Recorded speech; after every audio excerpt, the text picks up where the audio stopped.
Madame la Présidente, Monsieur le Secrétaire général des Nations Unies, Mesdames et Messieurs les chefs de délégation, distingués délégués, Mesdames et Messieurs, j'ai l'insigne honneur et le grand privilège de prendre la parole au nom du camarade président, le capitaine Ibrahim Traoré, président du Faso, chef de l'État, à l'occasion de la présente session, afin d'y porter la voix du peuple digne et intègre du Burkina Faso. Aussi me charge-t-il d'adresser ces fraternelles salutations à tous les citoyens du monde épris de paix et de liberté.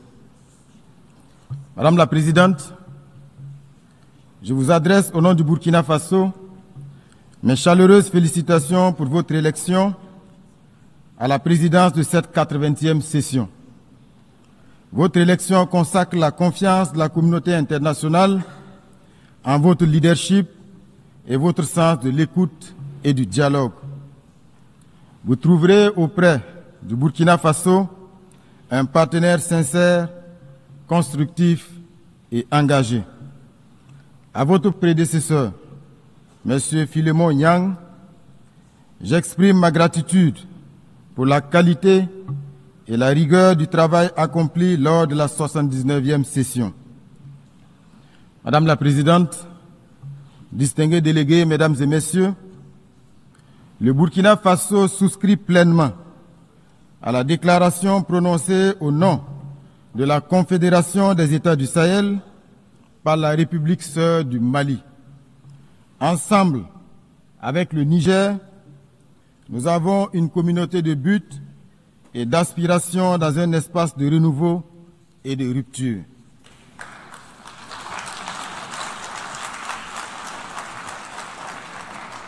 Monsieur le Secrétaire général, le Burkina Faso tient à saluer l'apport du système des Nations Unies et de ses partenaires dans notre quête commune de stabilité et de prospérité. La présente session qui se tient 80 ans après l'adoption de la Charte des Nations Unies constitue une occasion idéale pour marquer une halte et dresser un bilan sans complaisance de notre organisation. C'est cette réflexion que nous propose le thème « Mieux ensemble, plus de 80 ans au service de la paix, du développement et des droits humains ». S'il s'inscrit dans la perspective de renouvellement de notre engagement mutuel en faveur d'un monde davantage porté sur l'équité et la justice et d'un multilatéralisme plus efficace, ce thème traduit bien la démarche idéale qui devrait guider chaque nation, chaque regroupement sous-régional, régional et international. Ces noces de chaîne qui devraient incarner un temps de célébration solennelle appelle plutôt à une profonde introspection. Le bilan des 8 décennies des Nations Unies, loin de susciter l'allégresse, s'apparente davantage à un fiasco embarrassant, une désillusion collective et un échec structurel. Puisque le devoir de vérité nous y invite, nous devrons reconnaître avec humilité que quoique le tableau global présente quelques acquis, celui-ci reste négativement marqué par 8 décennies d'optimisme durement éprouvé, 8 décennies d'espoir déçus, 8 décennies de rêves brisés, bref, 8 décennies de rendez-vous cruciaux manqués. C'est malheureusement l'image obscure d'une ONU que beaucoup de nos dévanciers de 1945, s'ils vivaient encore, auraient eu du mal à accepter. Il est donc difficile de se réjouir face à un bilan aussi mitigé. Comment comprendre que l'Afrique, berceau de l'humanité et foyer de tant de conflits, représentant plus d'1 milliard d'êtres humains, demeure exclue des instances décisionnelles du Conseil de sécurité? Comment accepter que des missions de maintien de la paix, financées à coups de milliards, quittent nos pays en laissant davantage de frustration et de souffrance que de résultats tangibles? Les causes de ce naufrage collectif sont pourtant bien connues de tous, notamment des États membres eux-mêmes, qui, durant des décennies, ont, dans le cadre de l'Assemblée générale, consacré leurs énergies à défendre des causes nobles et à proposer des réformes réalistes sans obtenir gain de cause. Que peut-on y faire si les décisions de l'Assemblée générale, qui ne sont pas contraignantes, la rendent congénitalement inaudible et inefficiente? Pouvait-on espérer un meilleur bilan avec un Conseil de sécurité malade de la politisation de ces décisions, important du fait de ses incohérences et inefficient en raison de ses divisions permanentes? Pire encore, ce Conseil au rôle aujourd'hui galvaudé se présente lui-même comme un grand fauteur de troubles pour la complicité tacite, sournoise et parfois active de certains de ses membres permanents, eux-mêmes grands acteurs et principaux financiers des crises de notre époque. Voilà ce qu'est devenu notre Conseil de sécurité. Une entreprise, il faut le dire, funeste, qui, du fait des visées prédatrices de certains de ses membres permanents, peut entre autres décider de quel pays sera à l'ordre du jour du terrorisme international, dans quel autre envoyer des opérations de maintien de la paix, comme pour mieux légitimer son rôle. C'est donc impuissant que nous assistons aux échecs d'initiatives, pourtant judicieuses en raison des rivalités entre États et à des crises non résolues, dont la plus emblématique est le conflit israélo-palestinien qui n'a que trop duré. L'inaction coupable de la communauté internationale face à la défiance de l'autorité des États par des terroristes financés et soutenus par d'autres États s'ajoute à tous ces paradoxes inquiétants. Le temps du sursaut et des réformes courageuses est venu. Sans cela, le Conseil de sécurité restera une institution anachronique, incapable de répondre aux défis de notre temps. Mesdames et messieurs, dans un monde en profonde mutation marqué à la fois par l'essor de la numérisation et par la persistance de tensions géopolitiques, il devient impératif de repenser nos stratégies de développement économique. Le commerce international ne peut plus être appréhendé à travers les schémas rigides et déséquilibrés qui nous ont été imposés, mais doit être réorienté vers le renforcement de l'autonomie économique, la transformation locale des ressources et la promotion d'une justice sociale réelle. Il est aujourd'hui reconnu que la prospérité durable passe par des politiques volontaristes d'industrialisation, de valorisation sur place de nos matières premières et de création d'emplois décents, notamment pour la jeunesse. C'est pourquoi il est urgent de répondre avec le cycle, il est urgent de rompre avec le cycle de dépendance aux exportations de produits bruts, un modèle qui accroît la vulnérabilité de nos économies et freine inexorablement notre émergence. Au Burkina Faso, les initiatives présidentielles traduisent cette volonté ferme de bâtir une économie productive, inclusive et résiliente, capable d'offrir de nouvelles perspectives à nos concitoyens. C'est dans ce sens que mon pays réaffirme son attachement à l'édification d'un système commercial multilatéral plus juste et plus équitable, fondé sur la solidarité internationale et tirant pleinement parti des avancées scientifiques, technologiques et de l'innovation, véritable levier d'un développement durable et partagé. Madame la Présidente, mon pays traverse, comme d'autres nations du Sahel, une des épreuves les plus difficiles de son histoire. Depuis près d'une décennie, le Burkina Faso est agressé par des terroristes soutenus par des forces obscures. Ces groupes convoitent nos ressources, cherchent à briser notre souveraineté et à imposer la loi du chaos. Mais loin de nous résigner, nous avons fait le choix de la dignité et de la résistance. Sous le leadership du camarade président, le capitaine Ibrahim Traoré, nous avons décidé de prendre notre destin en main, en mobilisant nos forces de défense et de sécurité, appuyées par les volontaires pour la défense de la patrie, véritables héros du quotidien. En instituant le Fonds de soutien patriotique, alimenté par les contributions volontaires de nos citoyens, de notre diaspora et des amis du Burkina Faso à travers le monde. Depuis 2023, ce fonds a déjà collecté plus de 413 milliards de francs CFA, preuve éclatante de l'unité et du sursaut patriotique de notre peuple. En engageant des réformes historiques pour atteindre la souveraineté alimentaire, réhabiliter nos terres, relancer notre production agricole et réduire notre dépendance aux importations. Ces efforts déployés par tout un peuple déterminé portent leurs fruits. Plus de 72% de notre territoire ont été reconquis, des milliers de déplacés internes regagnent leur localité, des écoles rouvrent, des services sociaux reprennent vie. Le Burkina Faso démontre ainsi qu'un peuple uni et debout peut surmonter les épreuves les plus dures. En tout état de cause, le Burkina Faso réaffirme en toute responsabilité que ses priorités ne sont pas négociables et que ses choix sont plus que jamais à respecter.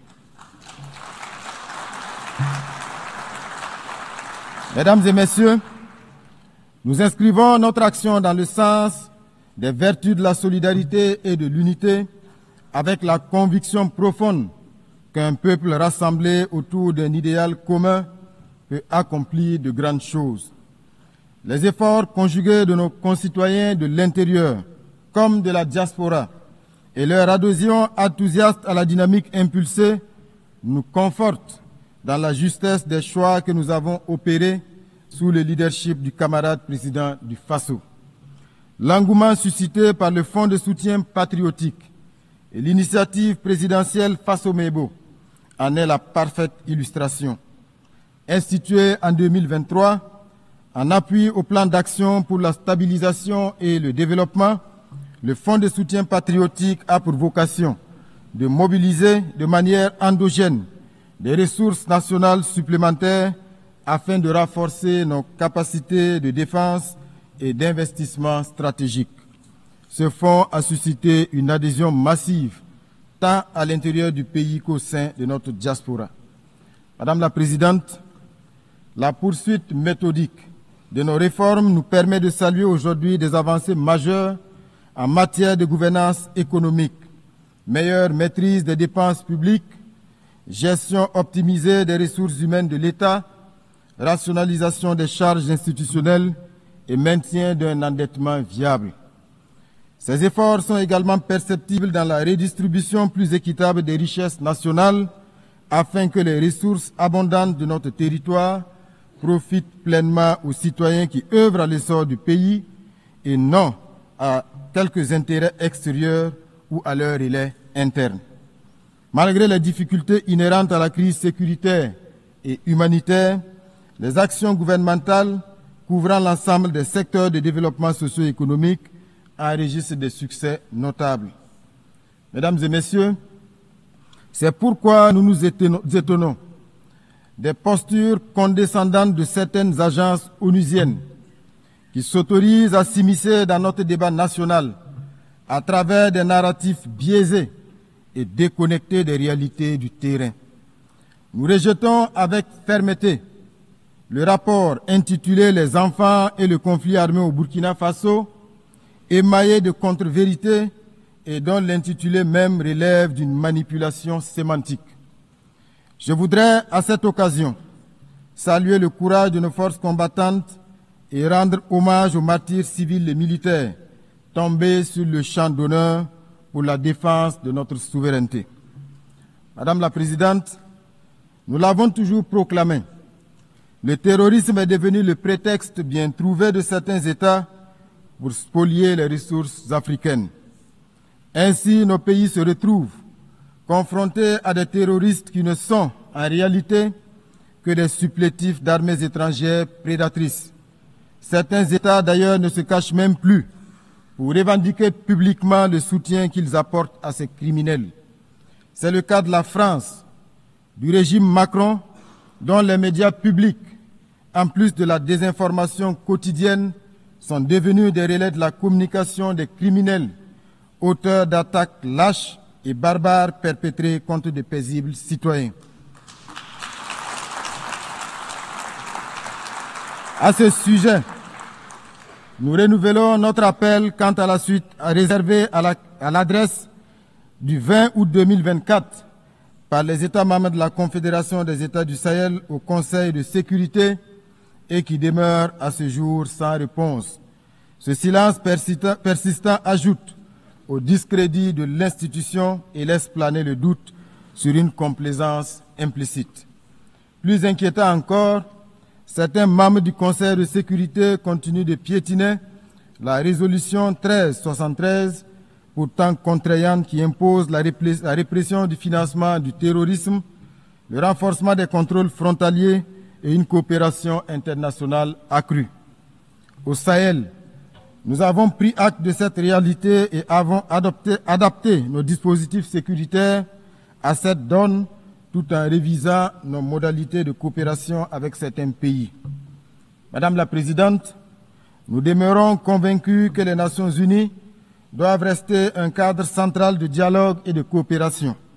Mais nous appelons à un partenariat rénové, fondé sur le respect mutuel, l'égalité et la solidarité sincère. Mesdames et Messieurs, face aux menaces communes et aux ingérences extérieures, le Burkina Faso, le Mali et le Niger ont uni leurs forces pour fonder la Confédération des États du Sahel. L'AES n'est pas un repli, encore moins une fermeture. Elle est une affirmation, l'affirmation de notre droit de disposer de nous-mêmes, de définir nos priorités et de bâtir une coopération régionale au service exclusif de nos peuples. C'est un choix de dignité. C'est le refus d'un système où nos pays servaient trop souvent de terrain de manœuvre pour des agendas extérieurs. C'est la volonté d'être acteur principal de notre histoire et d'écrire nous-mêmes l'avenir de nos enfants. L'AES s'inscrit dans la continuité du combat de figures panafricanistes telles que Thomas Sankara, Patrice Lumumba ou Kwame Nkrumah. Aujourd'hui, une nouvelle génération de leaders assume ce flambeau avec la ferme conviction inspirée du père de la Révolution d'août 1983 que seule la lutte libère. Madame la Présidente, l'Afrique, depuis 8 décennies, revendique légitimement sa place au Conseil de sécurité. Il est temps de réformer profondément notre organisation. Plus concrètement, il s'agit de mettre en œuvre une réforme courageuse du Conseil de sécurité, en accordant à l'Afrique une représentation permanente, d'améliorer la gestion des ressources pour rendre l'ONU plus efficace et plus proche des peuples qu'elle prétend servir, de s'attaquer avec fermeté aux causes structurelles de l'injustice internationale, qu'il s'agisse du terrorisme instrumentalisé, du blocus de Cuba, des sanctions contre le Venezuela, la Russie, l'Iran, le Nicaragua ou de l'impasse du conflit israélo-palestinien. Le Burkina Faso souscrit à la vision de la Chine sur la communauté d'avenir partagée. Dans le cas particulier de la République bolivarienne du Venezuela, nous réaffirmons notre soutien indéfectible à ce peuple qui subit depuis des décennies des campagnes d'isolement, des sanctions illégales et des provocations incessantes. Face à cette ingérence flagrante dans les affaires souveraines d'une nation et cette agression économique aux conséquences humanitaires désastreuses, nous exprimons notre solidarité avec ce pays qui résiste avec dignité pour préserver son droit de choisir son propre destin sans ultimatum ni dictat étranger. Nous appelons donc à la raison et à la diplomatie pour que cesse toute action hostile contre le Venezuela. Monsieur le secrétaire général, je voudrais à présent m'adresser à vous. Il est vraiment temps pour notre organisation de changer de paradigme, car l'ONU se retrouve aujourd'hui dans la même situation que la défunte Société des Nations. Elle est incapable d'imposer sa voix et faire respecter ses propres principes, incapable de faire appliquer ses décisions et résolutions aux puissants, incapable de faire respecter le droit international, incapable de régler les multiples conflits et incapable d'évoluer et de se mettre au niveau des défis actuels. Monsieur le secrétaire général, vous avez une belle occasion de rentrer dans l'histoire en prenant vos responsabilités pour une transformation en profondeur de cette organisation qui a suscité à sa création tant d'espoir. Vous avez le soutien ferme de millions de citoyens du monde pour faire de cette organisation un véritable garant de la paix et de la sécurité dans le monde et non un instrument de domination aux mains des forts du moment. Malgré les pressions diverses et les enjeux de pouvoir, nous vous savons assez ingénieux pour affranchir l'Organisation des Nations Unies et la placer à la hauteur de nos ambitions communes. Madame la Présidente, abordant les questions de développement, le Burkina Faso salue la tenue de la 4e conférence internationale sur le financement du développement et forme le vœu que les conclusions de la réunion de Séville puissent contribuer à l'avènement d'une architecture financière plus équitable, respectueuse de la souveraineté des États et soutenant une transformation réelle des pays en développement. Dans la même veine, il demeure impérieux de s'attaquer aux facteurs qui constituent un frein à la pleine réalisation des objectifs de développement durable censés transformer positivement notre monde sous l'égide des Nations Unies. Mesdames et Messieurs, 80 ans après la Charte des Nations Unies, notre organisation est loin d'avoir répondu aux espoirs de 1945. 80 ans après, le monde est plein d'injustices et de souffrances et les risques d'un autre conflit généralisé se précisent et sont source d'inquiétude pour l'avenir. Mais il n'est pas trop tard pour redonner à notre maison commune l'élan qui lui manque. Le Burkina Faso, fidèle à son héritage panafricaniste, réaffirme sa foi en un multilatéralisme rénové, juste et équitable. Nous sommes résolus à défendre notre souveraineté et notre dignité, mais nous tendons la main à toutes les nations éprises de justice, de liberté et de solidarité. Vive l'Organisation des Nations Unies réformée et crédible. Vive la Confédération des États du Sahel. Vive le Burkina Faso digne, souverain et debout. La patrie ou la mort, nous vaincrons. Je vous remercie.